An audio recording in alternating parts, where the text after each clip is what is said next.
Hey guys, it's Woody the Unexceptional Gamer, and this is a video of me playing with you guys from a live stream, free-for-all, 18-man on Dome, total chaos. But that's not what the video is about. The video is about the patch that came out on March 13th. As I record this, it's March 15th, but I traveled yesterday, so it's hard. Anyway, I get these requests. Hey, Woody, tell us what's in the patch, what's in the patch. I even was gathering some new gameplay this morning.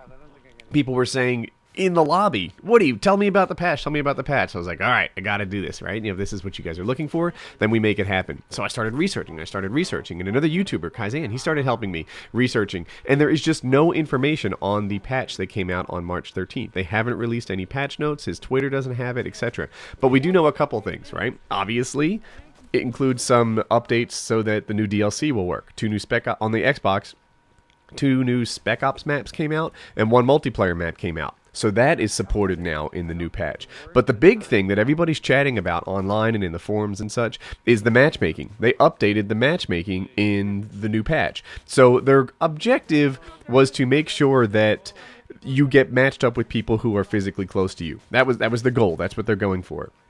And they kind of did it. Like, for me, I live in North Carolina in the U.S., and it's a fairly populated area, and I noticed that the gamer tags that I've been playing with, like, more than normal, I'm seeing, like, UNC basketball team support or NC State or whatever, or something that makes a reference to the fact that they live here. And I'm sure they're doing this because, you know, we've all had our frustrations about the connection, the lag, etc. And if everyone you play with is really close to you, free kill, then that helps a lot. But the trouble is that there are people in less populated areas. Like in the United States, I saw a guy complaining on the forum who was from Montana.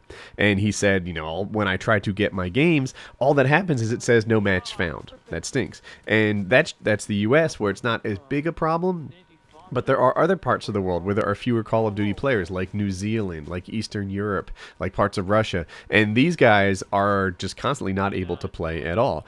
Because the game has raised its standards for what it's looking for in a proper like match in terms of host and such, then if you're in an area where it can't meet that standard, then you can't play online at all. And they're just going crazy. And 402 has tweeted that they're trying to fix it, but it's going to be a patch. Now, if it were a playlist update, that's the kind of thing they can just roll out on their own. It's never a big deal. But if it's a patch, then that becomes a much bigger deal, because patches require Microsoft certification, and they require like a testing process and things that make it closer to an act of Congress to get a patch passed and updated and distributed to you, as opposed to a playlist update, which they can do really easily, which is why they try to make a lot of these things playlist updates instead of patches. So anyway, if you live in the remote part of the world, I don't want to say remote part of the world, but if you live in a part of the world that doesn't have a lot of Call of Duty players, just know that they're working on it and they're trying to fix it for you. If you're everybody else, then you know what the patch had. Some matchmaking updates, some updates to support the new DLC for the Xbox guys, and not a whole lot more. At least that's what we can see based on their lack of release notes. So I hope you guys enjoyed the video, and I'll see you later. I put out 2 videos yesterday. The top one was really risky. It's a vlog of me talking about debt and the 3 kinds of debt, and it's an educational type thing. And I put it up there, and I was worried people would, you know, throw rotten tomatoes at me. But it went over really well. People found it interesting. People were saying I should start a whole channel with just videos like that one.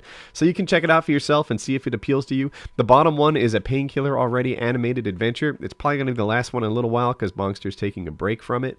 But yeah, check out that. It's like a highlight of, you know, the funniest moments in PKA, and he animates it, and it's really funny. So check those out. Surprise video on the right, links in the description.